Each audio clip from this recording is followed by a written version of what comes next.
저는 한국 힙합 아티스트 신바 자와디라고 하고요. 본명은 손현재고 이번에 정규 1집 앨범 네임즈를 기록하기 위해서 코멘터리를 하게 됐습니다.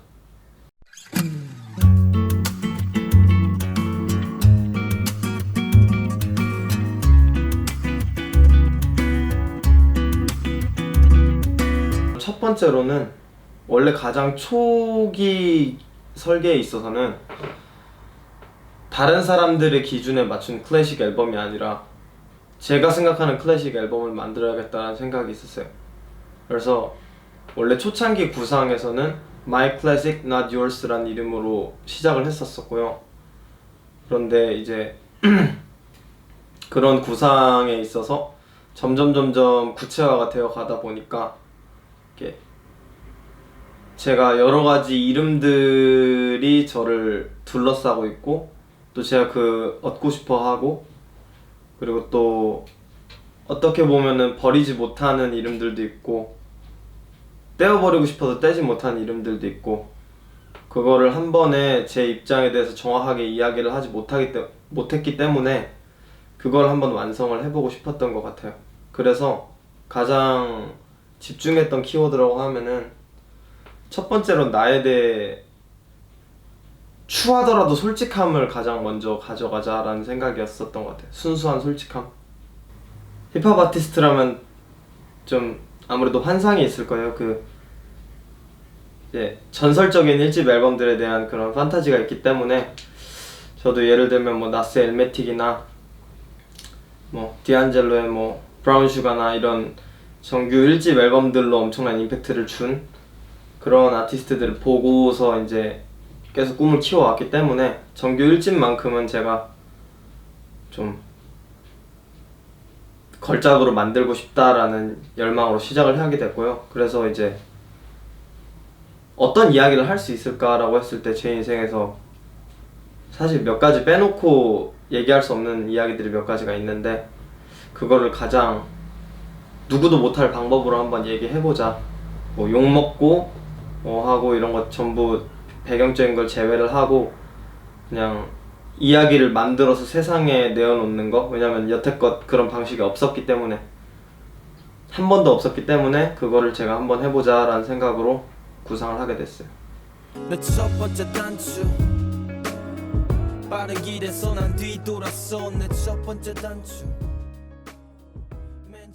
일단 첫 단추라는 트랙에서 제가 이제 행간의 의미로서 어떤 장치를 해놓았던 부분은 저는 후회하지 않는다는 말을 자주 하는 사람들이 굉장히 후회를 하고 있다는 생각을 하고 나서 그 아이디어를 착안을 했었는데 저는 주변 사람들이 너 후회 안 하냐? 라고 하면 항상 후회하지 않는다고 이야기를 했어요. 왜냐면 첫 라인에서 이야기를 했던 것처럼 그렇게 말하는 게 멋있는 사람이라고 느껴졌었고 그게 제가 봤을 때 가장 어떤 힙합에 있어서 대해야 하는 태도라고 생각했다. 래퍼라면 그렇게 해야지. 내가 한 행동에 대해서 책임져야지. 또 남자라면 그렇게 해야지. 제가 어려서부터 배워왔던 그런 정보들이나 교육이나 그 모든 것들이 저한테 후회하지 않는다고 이야기를 하라고 좀 강요를 했던 것 같아요, 머릿속에서. 근데 사실 저는 가사 내용에서 본 것처럼 이것저것 굉장히 제가 진 행동에 대해 책임을 지는 게 굉장히 어려웠고 또 지금도 사실 힘들죠. 왜냐면 계속 싸움에 휘말리게 되고 이슈의 중심에 가게 되고 음악을 만들게 돼도 저는 제가 어떻게 보면은 예술이란 말을 굉장히 무거워하는 편인데 그 예술에 근접하려고 하는 순간에도 항상 그 이슈들은 저를 그 예술을 희석시키려고 하기 때문에 후회하는 게 마음이 가장 컸는데 그거를 후회하지 않는다고 이야기를 하고 있는 제 모습 자체의 모순을 담고 싶었어요. 그렇게 해야 맞다고 하니까 또 사람들도 너 첫 단추 잘못 꼈다 라고 이야기를 하는 부분이 제가 후회할 걸 알아서 다들 그런 얘기를 했던 것 같아요. 저는 그래서 첫 단추라는 트랙에서 굉장히 가장 큰 화두를 던진 거죠. 제가 어떤 걸 인해서 이런 삶을 살게 되었는가를 얘기한 거기 때문에 피해의식이고 뭐 하고 이런 것들을 사람들이 본다 그러면 저는 할 말이 없고 그게 솔직한 제 마음이니까 네, 저는 그래서 이제 첫 단추라는 트랙으로 시작을 하게 됐던 것 같아요. 그래서 만들었고요.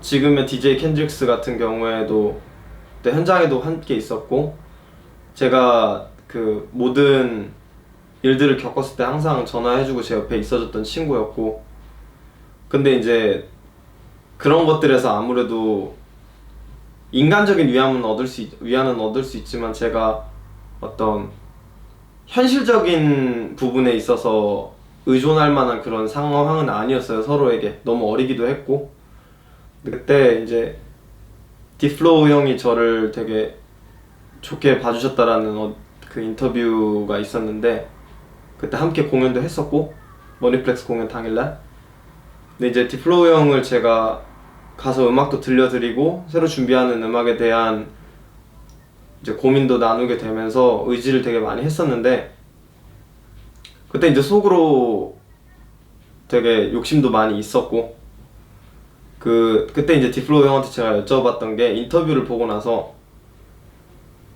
그 양화 인터뷰였을 거예요. 3시간짜리 굉장히 긴 인터뷰였는데 그 인터뷰에서 디플로우 형이 나는 내가 여태껏 본토 메인스트림 씬에서 나스 같은 주인공인 존재라고 어려서 생각을 해왔었는데 그 주인공격인 사람은 따로 있더라. 그거는 이센스 같은 사람이더라 라는 이야기를 한 걸 보고 근데 나는 주인공 같은 사람이 되고 싶은데 그거를 일찍이 접고 제 그라운드를 만드는 게 맞냐 이런 식으로 질문을 했었는데 형이 그때 너는 가장 스탠다드한 랩 스타일을 가지고 있고 그리고 가장 드라마틱한 스토리를 가지고 있고 네가 메이킹할 수 있는 상황이 가장 무한하다고 생각을 한다라는 이야기에 굉장히 힘을 받았었어요.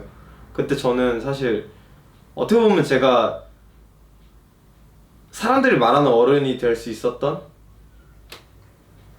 그런 질문이기도 했는데 그래 그런 거는 좀 허황된 거다 이런 얘기를 형이 한마디 하셨으면은 저는 그때 좀 한풀 꺾였을 것 같아요. 제 욕심이나 이런 게. 근데 형이 그때 한마디 하셨던 게 기억을 하실지는 모르겠는데 저한테 그 얘기를 하시면서 너는 할 수 있다라고 이야기를 하셨던 게 되게 아무래도 현실적으로 제 눈앞에 너무 큰 사람이니까 너무 존경하는 사람이고 한 명의 존경하는 사람을 눈앞에서 실망과 함께 잃게 되고 제 또 다른 그만큼 더 존경하는 사람이 저한테 넌 주인공 될 수 있는 자질을 가졌다라고 이야기를 하니까 그게 지금 제가 이번 앨범 만들게 된 어떤 핵심적인 요소를 하고 있는 건 맞는 것 같아요. 여태 계속 그 마인드로 음악이 임하고 있는 것 같고요.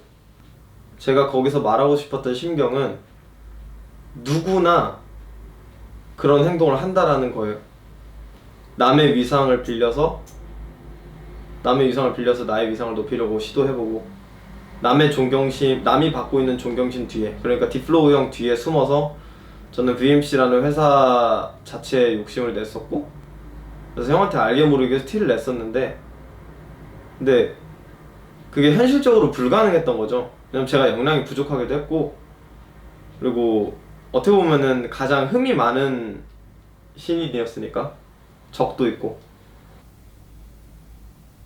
그렇게 하면서 제가 이게 아닌데 라는 마음을 담았던 거죠. 근데 사실 이게 저는 이 모습이 멋있는 모습이 절대 아니라고 생각하기 때문에 제 모습을 통해서 씬에 있는 래퍼들 가까이는 씬에 있는 래퍼들은 거의 대부분은 이런 행동을 해봤을 거거든요. 순수한 의도 누구하고 작업해보고 싶어서 이런 것보다 그렇게 하면 화제되고 유통도 좀 더 유리한 조건을 할 수 있고 이런 거여서 이제 피처링 받는 사람들도 있을 거고 또 그리고 잘 나가거나 아니면 인정받고 리스펙트를 가지고 있는 사람들 리스펙트를 받고 있는 사람들 주변에 있는 사람이면 사람들이 좀 보증수표처럼 작업물이 좀 별로여도 좋으니까 데리고 다니겠거니 하면서 해주는 그런 심리에 기대서 사는 사람들도 있을 수도 있고 저도 그래 봤고 또 멀리 나아가서는 저 같은 그라운드가 아니더라도 다른 영역에서도 그렇게 행동하는 경우들이 많거든요. 그래서 사람들이 공감을 하는 부분들은 분명히 자기도 그렇게 행동을 해본 적이 있어서일 거고, 저는 그걸 통해서 씬에서 리스너들이 누구랑 같이 다니던데 잘하나 보네요 하면서 해주는 경우들도 많고, 진짜 형편없는 실력 가지고 있는데 누구랑 친하면 일단 게시판에 언급이 되거든요. 그런 행태를 제가 이용했던 것, 또는 그런 행태 자체에 대한 비판을 제 행동을 통해서 해보고 싶었어요. 그런 곡이에요.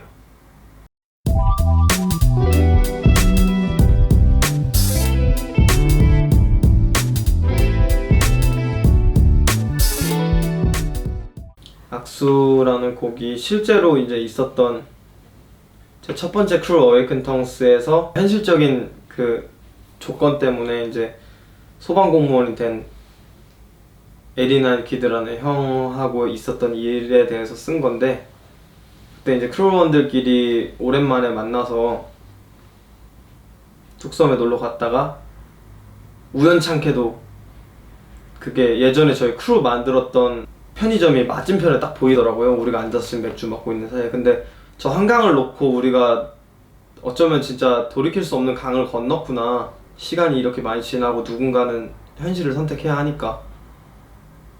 근데 그 사람은 나한테 제가 얘기하고 있는, 앨범에서 얘기하고 있는 우리하고 다르게 진짜 우리였거든요.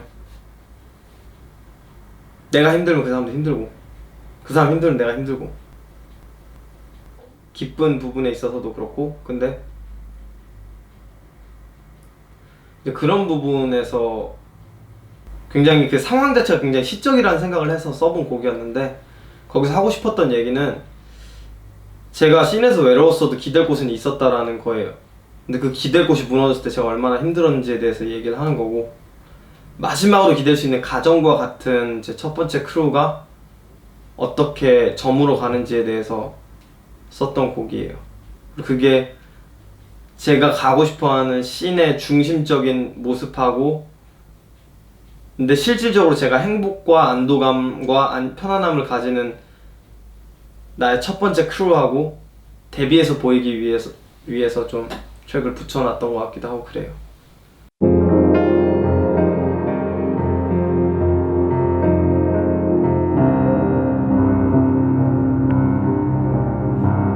우리라는 트랙에서 제가 배경을 조금 설명을 하자면, 작년 쇼미더머니 6 2차 예선 방송에서 편집이 됐어요. 제가 랩을 하는 장면 자체는. 왜냐면 그때 제가 뭐 교통사고가 좀 나서 입원 중이었고 얼굴이 이렇게 좀 부어있는 상황이어서 화장품으로 멍을 가렸는데도 PD님께서 이거는 나오기 힘들 수도 있겠다라는 얘기를 했어서 각오는 하고 있었는데 편집이 됐더라고요. 근데 이제 그 부분에서 제가 정확하게 얘기를 하고 싶었던 거는, 작품 없이 방송이 수단이 아니라 목적이 되어서 활동하는 사람들에 대해서 저는 비판을 하고 싶었고, 그리고 교포 래퍼들에 대한, 이 사람들은 무조건 한국보다 우등하다라는 그 선입견에 대해서 저는 강한 비판을 했었는데,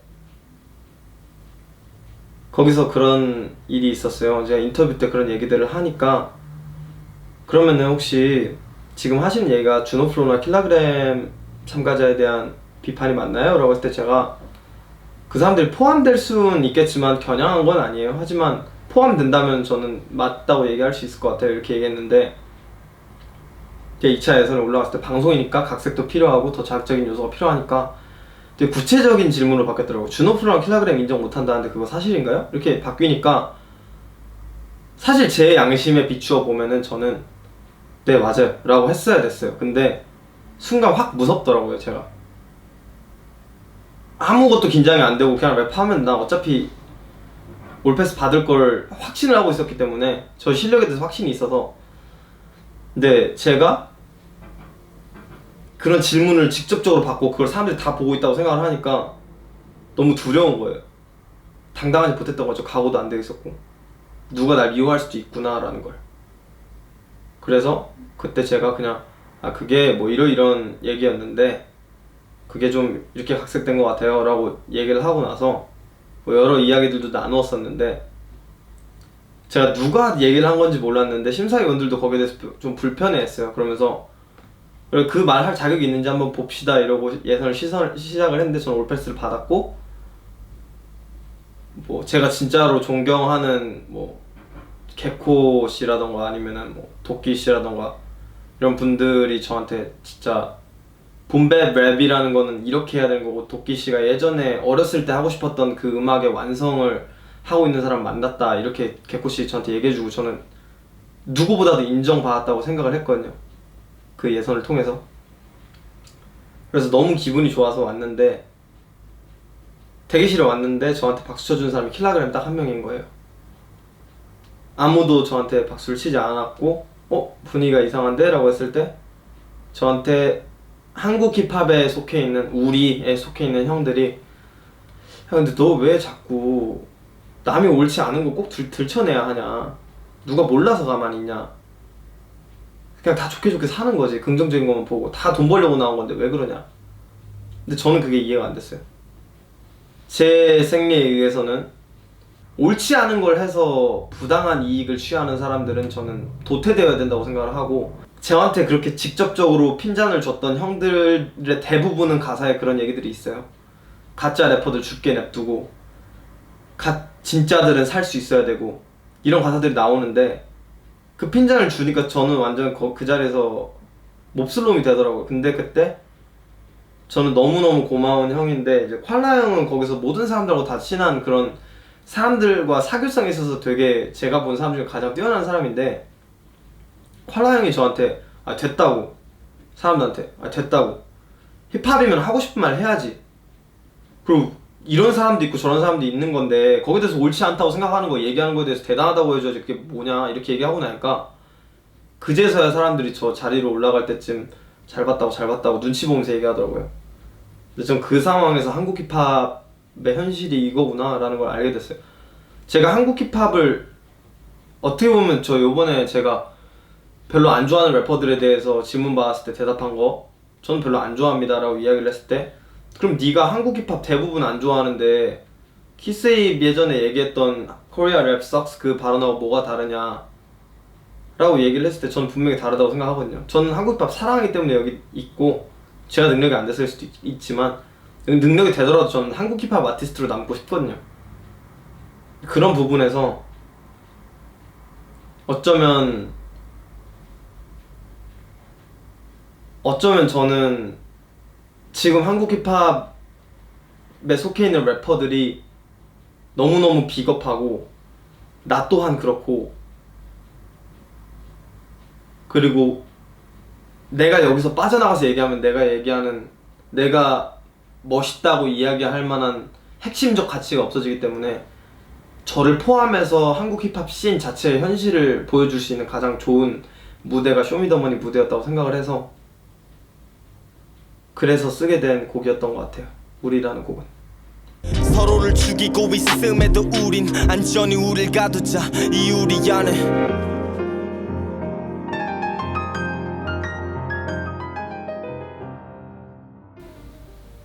저는 한국 힙합이라는 게 언더그라운드의 시장 정의 자체가 지금 다시 재정립이 되어야 한다고 생각을 해요. 왜냐면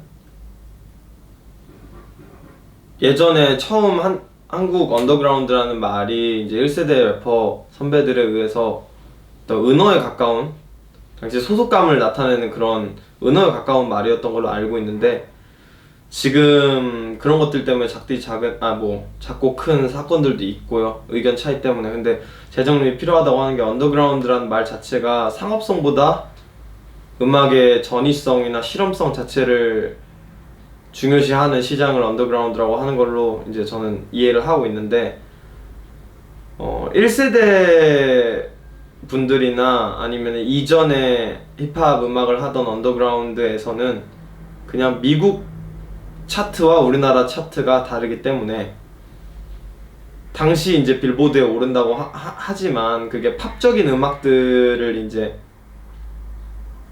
배워와가지고 이제 우리나라에서 표절 같은 것도 많이 하고 그랬었던 걸로 이제 기억을 하는데, 그런 것들을 그래서 이제 발전을 해서 차트 컬러 자체가 흑인 음악이 굉장히 대세가 된 게 우리나라 시장도 지금 몇 년이 되었다고 생각을 해요.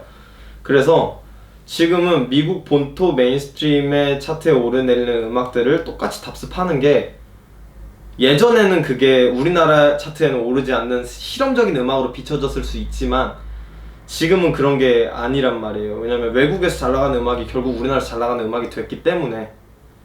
그래서 말의 정립 자체가 다시 필요한데, 메인스트림과 언더그라운드에 대한 구분이 필요한데, 한국 힙합만의 어떤 무언가를 만들어내지 않으면 그 언더그라운드와 메인스트림이 구분이 아예 의미가 없겠다라는 생각이 들었어요. 왜냐면 결국 그런 것들은 언더그라운드에서 실험을 통해 해야 되는 거니까, 상업성보다 실험을 통해 해내야 되는 거기 때문에 제가 그렇게 생각을 했는데, 이제 제가 생각하기에 뭐 이센스라든지 아니면 뭐 한글로만 쓰시는 뭐 화지라든지 테이크원이라든지, 또 그리고 제가 한국 힙합에 굉장히 좋은 예로 드는 뭐 이제 양화의 디플로우 형이라든지 아니면 고결한 충돌의 JJK 형이라든지, 이런 사람들 음악을 저는 한국 힙합에 가깝다라고 여기고 있는데, 이제 그런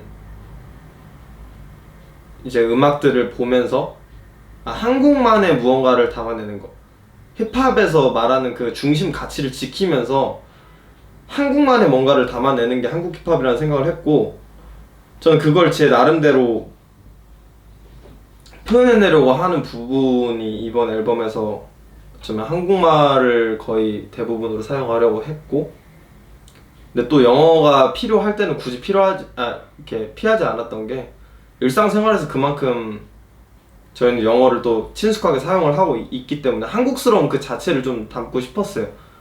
그런 부분에서 이제 차붐 형이나 이런 사람들 앨범이 훌륭하다고 느끼는 거는, 일본 말이나 외색이 남아있잖아요. 아직 그 식민 지배를 오래 당했던 나라이기 때문에 외색도 남아있고, 또 그리고 본토에서 사용하는 그런 말들을 허영심 또는 아니면 유행으로 사용하기도 하고요. 근데 이제 저 같은 경우에는 한국말로 이야기했을 때 표현되는 그 직설적인 와닿음 같은 그런 느낌을 표현을 하기 위해서는 제가 필요 없는 한영원형을 안 해야 되겠다라는 생각을 했고요. 그리고 어떻게 보면 저의 언더그라운드 정의에 속해 있는 그런 실험적이거나 도전적인 무언가가 있어야 하는데, 주변 아티스트들 보면은 한영원형을 고집하는 경우가 이 느낌 자체를 살리는 게 너무 힘들다라고 얘기를 하는데, 언어 구조 자체가 다르니까 어쩔 수 없는 건데, 저는 그걸 도전하는 게 언더그라운드라고 생각하거든요. 있는 체제만 가지고 노는 거는 사실 메인스트림 비하하는 건 아니지만 메인스트림적 마인드에 더 가깝다고 생각을 해요. 그래서 저는 그런 부분들에 있어서 한국 힙합이 발전하기 위해서는 사람들이 느끼는 기호나 어떤 화려함에 필요한 요건인 그 영어 이용이, 이제 힙합에서는 특히나 또 이 발음적인 구조나 이런 거에 있어서 영어가 훨씬 유리하고 훨씬 체제가 갖춰져 있는데, 저는 거기에 대한 도전으로 지금 계속 어떻게 보면 심심하다는 피드백이 있어도 나름대로의 연구를 계속 하고 있고, 그런 부분에 있어서 이제 한영원형을 최대한 배제를 한 어떤 작업물을 만들려고 마음을 먹었던 것 같아요. 도전 정신과 언더그라운드에 대한 정의를 제가 만족하기 위해서. 네. 우리가 한국인이 아닌 게 넌 칭찬이 돼. 부정된 날 비바란 것이 아닌데, 진짜란 게 검은 피부에 날 땐 검게 때묻혀야 하나. 첫 번째로 혈설한 트랙의 첫 구상은 어떻게 보면 그 교포 래퍼들에 대한 그런 저의 반감이었을 수도 있어요. 그리고 우리에서 이야기를 했던 그런 스토리들이 있었던 이후에 제 반감이 더 심해졌고요. 왜냐면은 미국에서 왔다 그러면 일단 포장해주고 실력파, 괴물 래퍼 이야기를 하는데, 그 사람들 작품 내면은 아무도 듣지도 않고 관심도 없거든요. 근데 그래도 우리나라에서는 그 사람들이 더 잘하는 사람으로 되는 게, 음악을 앨범으로 이야기를 해야 되는데 앨범이 가치가 없는데 어떻게 그 사람들이 더 위대한 음악가로 기억되는가에 대한 반감 때문에 화가 많이 나 있었는데, 제가 그 사대주의에 대한 부분을 깨우치게 된 거는 테이크원의 컴백홈이라는 가사를 보고 나서 너무 부끄러웠거든요. 그래서 그 이후로 계속 이 사대주의에 대한 비판을 저도 함께 하고 있는 건데, 이제 그 부분에서 제가 얘기하고 싶었던 건 사대주의가 남들에게 있고 나에게 없어 라는 태도를 제가 취해왔었는데 1절까지는 그래왔어요. verse 1에서는 그렇게 얘기를 했는데 verse 2에서 제가 저를 들여다보니까 저도 누군가를 비판하면서 한국 래퍼들은 대체 왜 그러냐 라는 말 자체가 사대주의라는 생각이 들었어요. 그래서 아까 말했던 것처럼 나 또한 이 우리에 속해 있구나, 나도 우리에 속해 있고 나만 다르다라는 이야기를 하기 싫었고, 나 또한 그렇고, 그럼 또 우리 또한 그렇고, 어쩌면 우리나라의 상처를 얘기하고 싶었을 수도 있을 것 같아요. 강국보다는 항상 약소국이었고 계속 침략받아왔고, 그렇기 때문에 누군가한테 숙이는 게 너무 익숙해져 있는 걸지도 모르겠다는 생각이 들었는데, 비교를 할 때도 항상 미국, 일본 어떻고 미국은 어떻고 이야기를 하는데 그 부분에 있어서 크게 작용을 하고 제가 깨우쳤던 부분이었던 것 같아요. 그 이제 거기서 군디판다와 비양의 재건축 이제 음감회에서 제가 느꼈던, 음악엔 아무 관심도 없고 사람들은 여기 와갖고 결국 번호 받아가고 그렇게 하길 바라구나, 한국 래퍼들 진짜 별로구나 라고 하면서 느낀 게, 나도 한국 래퍼인데 왜 본토 래퍼들하고 비교를 하고 있었을까? 본토 래퍼들도 저럴 수도 있는 건데. 추악한 사대주의라는 걸 제가 이야기를 하면서도 저도 거기에 물들어 있는 모습 자체를 담고 싶었고, 그 곡의 의도는 그렇게 됐던 것 같아요. 이후에 있을 트랙의 어떤 생각의 발단이기도 하고요. 네.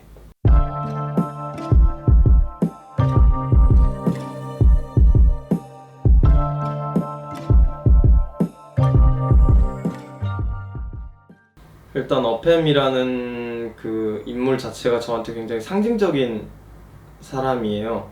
제가 이제 아버지가 영화를 보는 거를 굉장히 좋아하셔서 항상 제가 이제 공부 안 하고 이렇게 하면은 영화 한 편 보여주시면서, 좋은 영화 한 편 보는 거는 좋은 책 몇 권 읽는 것만큼이나 도움되는 거고 공부다 라고 이야기를 하실 정도로 영화를 되게 중요시 하시는데, 라인 일병 구하기라는 영화를 볼 때마다, 한두 번 본 게 아니었는데 TV에서 할 때마다 또는 볼 때마다 아버지께서 굉장히 분노하셨어요. 그 장면만 보면 이제 어팸이 자기 전우들이 죽고 있는데 죽을 게 두려워서 총탄을 가져다 주지 않고 겁먹어서 주저앉아 있는데, 내 전우들을 모두 죽이고 내려오는 적군이 보고 전의를 상실했음을 보고 지나가는데, 비참함과 비겁함과 그렇게 해서 살아남은 자의 삶은 대체 무슨 가치인가에 대한 그 열부를 항상 토해 놓으셨어요, 아버지가. 근데 그때는 아빠 내가 그렇게 안 살겠어요 했는데, 난 당연히 내가 그렇게 살겠지 했었죠. 귀에 딱지가 않도록 들었던 말이니까.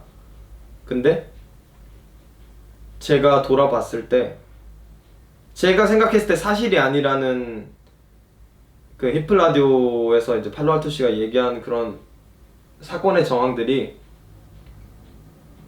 당시에 이제 주변 형들이 저한테 전화를 해서 그렇게 얘기를 했었어요. 신바, 이번에 한 번만 참아라. 이번에 한 번만 참고 그냥 욕먹고 넘어가면 넌 이후에 불이익 없을 거다 라고 저를 좋아해주는 마음에서, 걱정하는 마음에서 전화해서 얘기를 많이 했는데, 제가 그때 마지막 자존심으로 인스타그램에다 글을 쓰긴 썼었는데 그때 무서웠어요. 디스를 할 거면 그때 했어야 됐었던 것 같은데 제가 그땐 무서웠어요. 이거는 사실, 그래서 제가 그 무서워서 내가 참고 있는 동안에 어쩌면 누군가는 같은 주체에 의해서가 아니더라도 나 같은 상황에 처할 수도 있겠구나라는 생각이 드는데, 나는 근데도 입 닫고 있는구나. 왜냐면 나의 이득을 위해서, 내 생존을 위해서 여기서 입 닫고 한 번만 있으면 몇 년 후에는 다시 멀쩡히 활동을 할 수 있을 테니까 라는 마음이 어팸의 모습하고 되게 똑같다고 생각을 했고, 아버지가 힘들어하셨던 그런 모습들이나 이런 게, 아버지가 제가 당시에 그 일이 있었을 때 굉장히 힘들어하셨는데 그게 어쩌면 제가 아빠가 가르친 대로 살지 않아서 거기에 대한 실망감으로 그랬을 수도 있겠다라는 생각이 들었었거든요. 그리고 이제 거기서 제가 할 수 있는 한 최대한 솔직한 얘기들을 많이 했고요. 사대주의라는 거 사실 생각해보면 테이크원이 컴백홈 냈던 거가 부러워서, 그 사람이 멋있어서 나도 멋있어 보이고 싶어서 했던 마음 없었나? 라고 하면 있었거든요. 있었고 내가 이걸로 주목받을 수 있지 않을까? 라는 마음이 없었다 그러면 거짓말이고, 어쩌면 매우 있었다라고도 이야기를 할 수 있어요. 사람에 따라서. 사람들이 말하는 마케팅이었을 수도 있죠. 네. 저는 이제 그 마음에 대해서 솔직하게 다 이야기를 하고, 제가 욕먹을 각오를 하는 곡이었던 것 같아요. 제 각오를 다지고 제 스탠스를 확실하게 이야기를 해야 하는 상황이었던 것 같아요. 나는 팔로알토라는 사람을 내 적으로 생각하고 그거는 거짓말이라고 이야기를 하고 있고, 그리고 그걸 내가 음악으로 이야기를 해야 하고, 그리고 그때 내가 얘기했던 거 순수한 마음이었냐? 그거 아니었고 욕을 먹겠죠. 근데 그걸 얘기해야 한다라는 마음에서 만들었던 곡이었어요.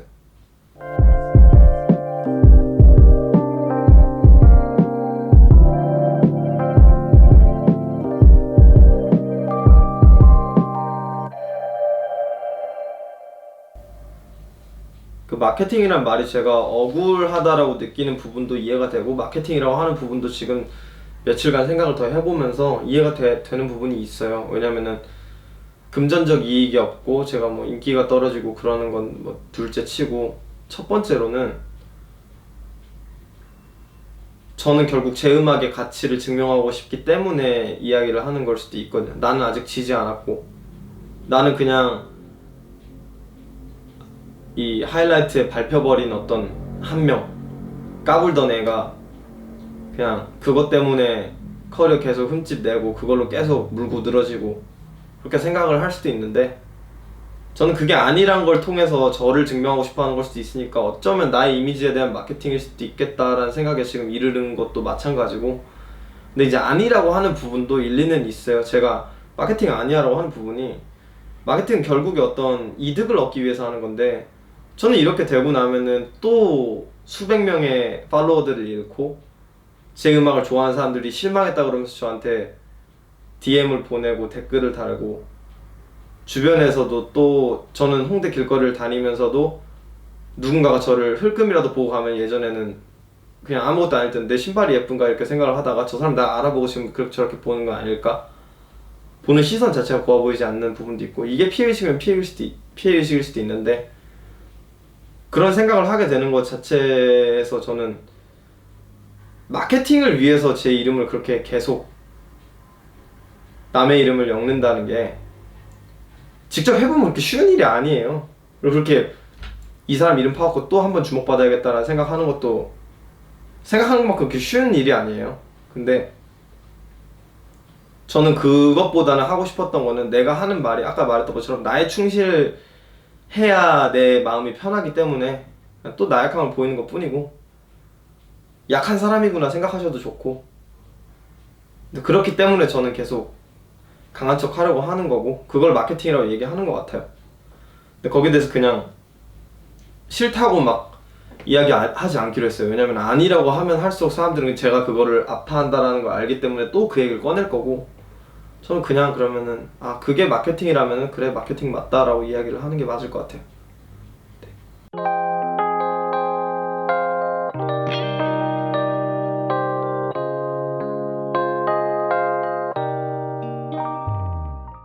곡에 나오는 그 매개체인 롤렉스가 제 주변 사람들한테 나타나면서 제가 느끼게 된 감정이 있었어요. 예를 들면은 제가 쇼미더머니 5 때 이제 저하고 작업하게 되고 이렇게 해서 믹스테이프까지 냈던 효은이랑, 또 옆자리에 앉아있어서 친해졌던 해시수환이랑 이렇게 이것저것 얘기를 하고 친해지고 같이 술도 마시고 이렇게 하면서 친하게 지내던 사이였는데, 근데 그 친구들이 이제 앰비션 뮤직 계약하게 되고 롤렉스 차고 제 주변 BY 잘 되고 우승하고 롤렉스 차고 그렇게 됐을 때, 그 부러워 죽겠다 이런 느낌이 아니라, 부러움은 저도 많이 느껴봤으니까 할 줄 아는데, 그 되게 굉장히 복합적인 감정이어서 그런지 모르겠는데 되게 생소한 감정이 들었어요. 그냥 그것 자체가 저한테 고통인 거. 왜냐면 나는 그러지 못하니까. 이게 자괴감에 가까운 좀 느낌이었던 것 같은데, 그래서 그 감정을 좀 깊이 파보자라는 생각으로 가사를 쓰기 시작을 했었는데, 제가 처음으로 롤렉스를 봤던 기억이나 아니면은 제 주변에 이제 롤렉스들이 나타났을 때 제가 그게 어떻게 보였는지에 대해서 이야기를 하려고 이제 했었던 거였는데, 그 재물욕에 대한 걸 상징하는 뭔가였던 것 같아요. 롤렉스라는 게 어쩌면은 다른 사람들한테 그냥 돈 이외의 어떤 더 많은 내용을 담고 있는 걸 수도 있는데, 저는 그거를 제가 갖지 못하는 재물이기 때문에 돈에 대해서 비판하는 시선들만 계속 이야기를 해왔었고, 또 그렇다 보니까 내가 부럽다는 이야기도 하지 못할 것 같고, 그리고 제가 돈이 있었더라면은 그 전에 제가 말했었던 그런 돈에 대한 견해들을 밝히지 못했을 것 같았었거든요. 저는 그 가지지 못하는 그 돈에 대한 욕심을 난 욕심이 없는 거야 라는 마음으로 합리화를 하고 있다는 걸 발견하게 돼서, 그 마음에서 오는 괴리가 지금 내가 느끼는 이 힘듦의 원인이겠다라는 생각이 들어서 만들게 된 곡이었어요.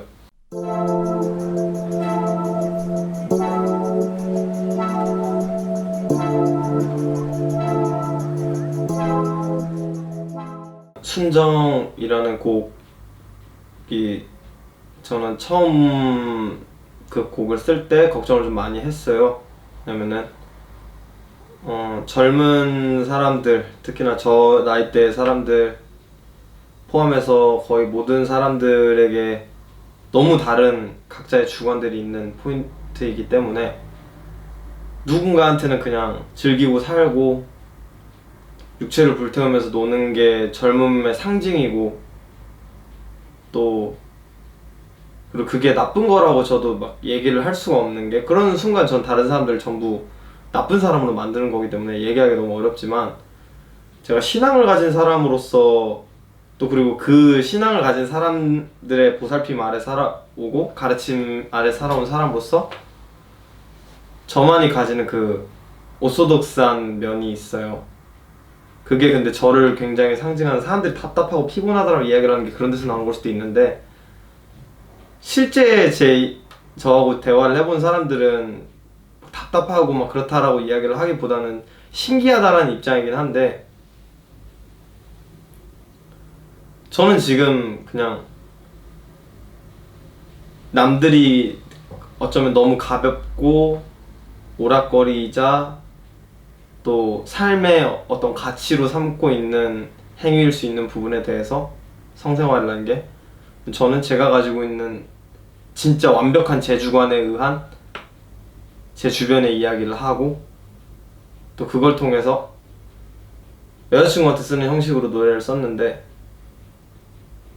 거기서 제가 보여주고 싶었던 거는 제가 가지고 있는 깐깐함이나 이런 것들이 제 삶에도 묻어 있다라는 걸 보여주고 싶었어요. 사람들이 막 인지부조화를 막 이겨가며 사는 사람들이 있잖아요. 내가 말은 이렇게 하지만 행동은 저렇게 하고, 저는 사실 그 말을 이렇게 해놨을 때 제가 인지하지 못했을 때 모순을 이제 가져오는 경우들은 있어도 최대한 지키려고 하면서 사는 사람이란 말이에요.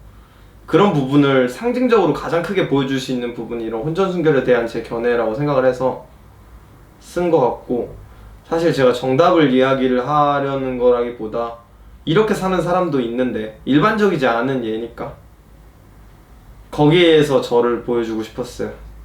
네, 신앙이 있는 사람으로서 이렇게 산다. 그리고 나는 삶에서 누구는 지키기 너무 어려워하는 일일 수도 있는데 난 그걸 지키면서 살려고 노력하는 사람이다라는 걸 보여주고 싶었어요.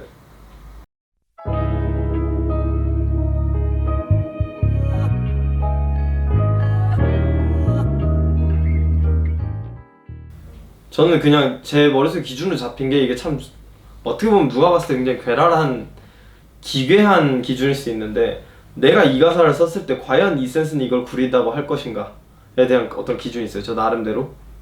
근데 그렇다 라고 딱 이제 내 이 센스는 그렇다 라고 이야기를 할 수 없는 게, 그 사람 만나본 적도 없고 기껏해야 인터넷에 돌고 있는 이제 인터뷰들이나 공연에서 이야기를 하는 모습들, 그런 것들만 가지고 판단을 해야 되는 입장에서 저라는 존재가 시인에서 보여준 모습을 이센스가 봤을 때 나는 그 사람이 너무 부럽고 동경하는 사람이고 그렇게 되고 싶은 모습에서 이 사람 날 인정하지 않는 사람으로 내가 지금 모습 변했으면 어떡하나 라는 생각에 대한 두려움도 있었고요.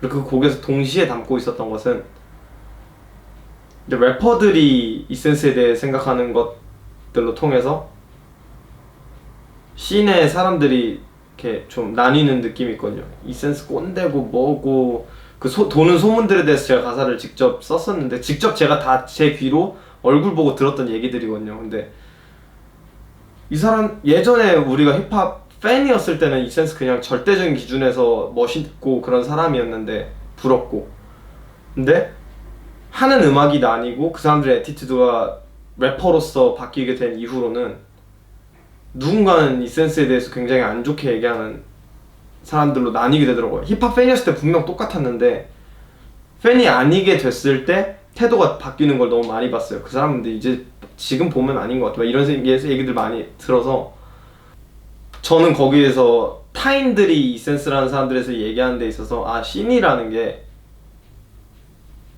자기가 하는 거에 따라서 결국 그냥 멋있었던 사람이었던 사람도 막 진짜 이상한 사람으로 만들어 버릴 수 있는 곳이구나 라는 걸 느껴서, 사람들이 옛날에 우리 다 같이 힙합 팬이었을 때는 부러워하고 동경했던 이름이었는데 네가 하는 행동이 떳떳하지 않기 때문에 그게 두려워진 게 아니야? 라는 시선도 동시에 담고 싶었어요.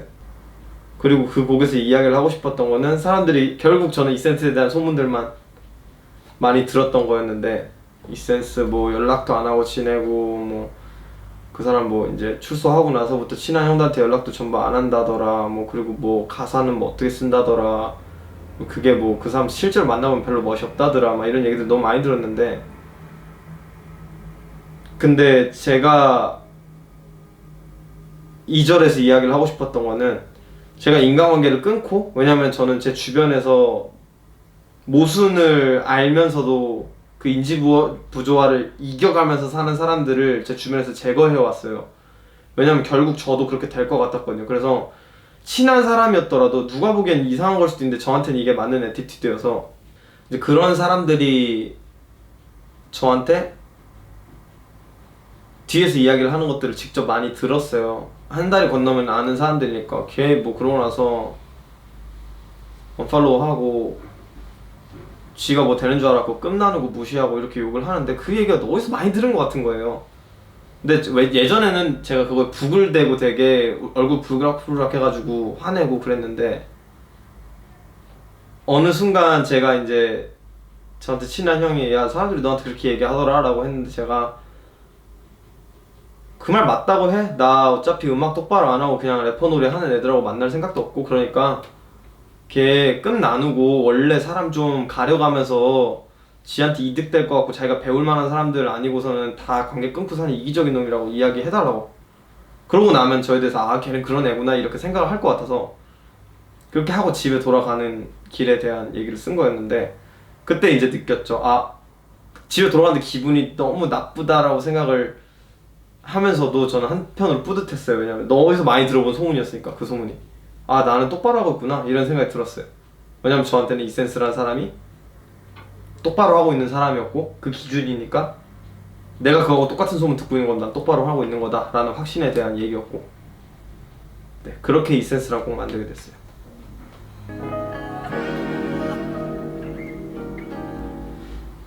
사람들이 좀 의도를 알아채는 부분이 있는데 좀 너무 긍정적인 면은 아닌 것 같아서 저는 약간 에넥도트 같은 앨범에서 영향을 받은 부분이 메시지 전달에 굉장히 최적화되어 있는 사운드라고 생각을 해서 그런 걸 좀 차용을 했는데, 저는 에넥도트의 랩이 굉장히 밀도 높은 랩이라고 생각을 했거든요.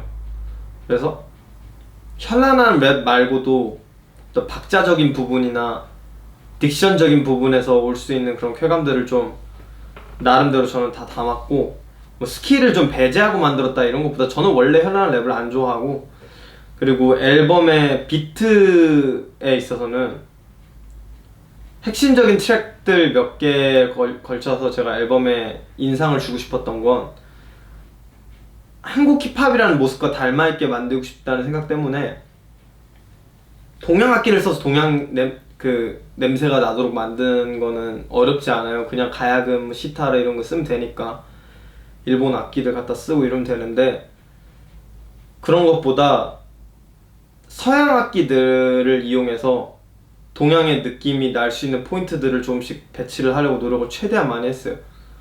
그래서 그게 한국 힙합의 모습과 닮았다고 생각했어요. 외국 문물인데 한국적임을 드러내려고 하는 제 음악과 닮았다고 생각도 해서 아마 제 음악의 앞으로의 길을 간다고 하면은 저는 이런 한국적이고 동양적인 느낌을 가지고 있는 걸 서양 악기를 통해서 만들 수 있는 방법을 계속해서 연구할 것 같고, 이번 앨범에서도 그걸 좀 의도를 했는데 나름대로 그게 잘 배어난 것 같아요. 그래서 사람들이 거기서 좀 느낌을 느끼는 게 있는데 그걸 좀 지루하다 표현하시는 분들도 있고 이해하는데, 제가 좋아하는 붐랩이란 장르, 이스트 코스트 랩이란 장르는 이런 비트에서 빛나기 때문에 이렇게 하는 게 맞다고 생각해서 그런 의도를 가지고 제작을 했습니다.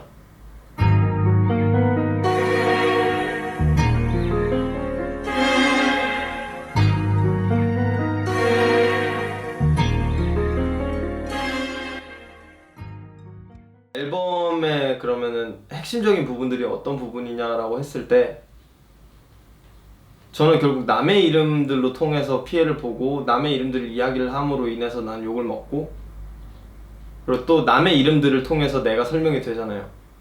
CJM의 가사에 나오는 것처럼 뭐 신바 같은 래퍼가 디스하면 넌 다구리 뭐 이런 라인이라던가, 아니면은 뭐 제 옛날에 뭐 그렇게 했던 애라고 하면서 꼭 CJ, 팔로알토 뭐 이런 사람들 이야기 나오면서 제가 설명되는 부분이나, 그리고 제가 가지고 싶어하는 이름들이라는 얘기가 나오는 게, 전 잘 나가는 래퍼이고 싶고 주인공격인 래퍼가 되고 싶고 랩 잘하는 래퍼이고 싶고 앨범 잘 만드는 래퍼이고 싶고 돈 많은 래퍼이고 싶고 인기 많은 래퍼이고 싶고 여러 가지 래퍼들에 대한 그 사람들이 가지고 있는 스테레오타입이 있는데, 제가 그걸 가지고 여태 살아오는 이상 저는 저로 살 수가 없겠다라는 생각이 들었어요.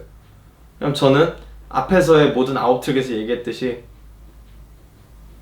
저는 형들이 얘네 잘 될래야 해가지고 불러가지고 술 사주는 류의 동생도 아니었고, 그런 자리에서 뭐 분위기 띄워가면서 재밌게 할 수 있는 그런 뭐 어떤 끼를 가진 사람도 아니고, 근데 제가 그거를 쫓아가다 보면 나일 수 없겠구나라는 생각이 들어서 그럼 나 래퍼 안 해야겠다라는 생각을 처음에 했어요. 근데 저는 제가 생각했을 때 그건 너무 비겁하다고 예전부터 생각해왔었거든요.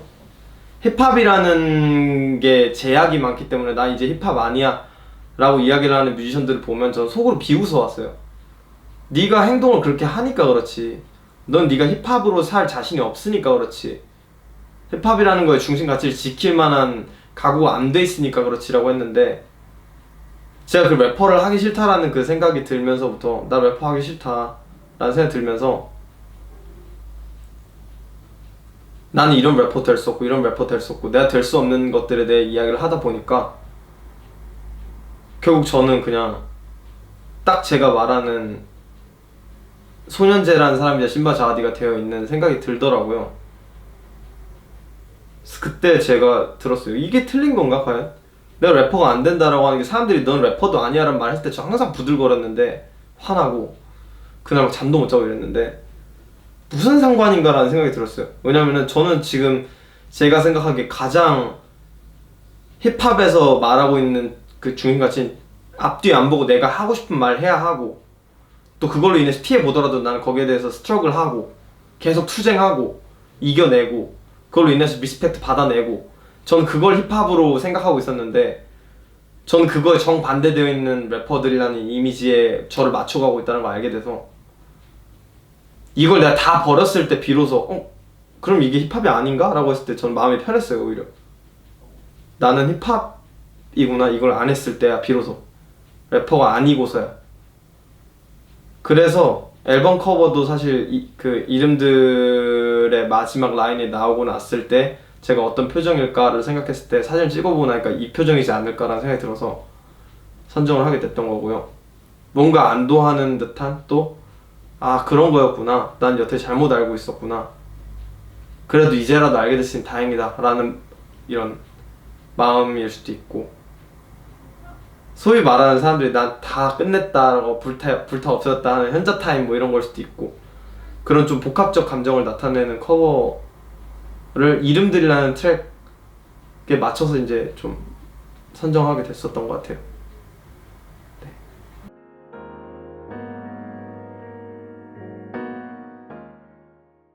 저는 이전에 부정을 하며 살아왔는데 제가 잘 저를 돌아봤을 때 어떻게 보면 엘라이스 데모 때까지 이번 앨범 전에 있는 정규작들의 유통되고 있는 그런 앨범 단위의 결과물들에 있어서의 신바 자와디는 제가 되고 싶었던 그 어떤 바람이 담긴 사람이었던 것 같아요. 그래서 저는 그런 사람이 아니니까 감당하지 못하고, 근데 제가 이제 오엔 오버도즈를 향한 디스곡에 불꽃을 냈을 때 제 여자친구인 이제 승아하고 어머니가 저한테 그렇게 얘기를 했어요.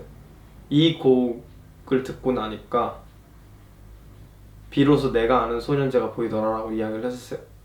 저는 원래 그런 사람이었는데 밝고 희망차고 어쩌면 사람들한테 기쁨만 주는 그런 사람들의 모습, 선한 사람의 모습을 제가 생각하고는 허상을 하고 쫓고 있었다는 생각이 들어서, 근데 제가 가장 제 삶에서 어떻게 보면 싸움이라는 거는 밝고 기쁜 어떤 관념이 아니잖아요.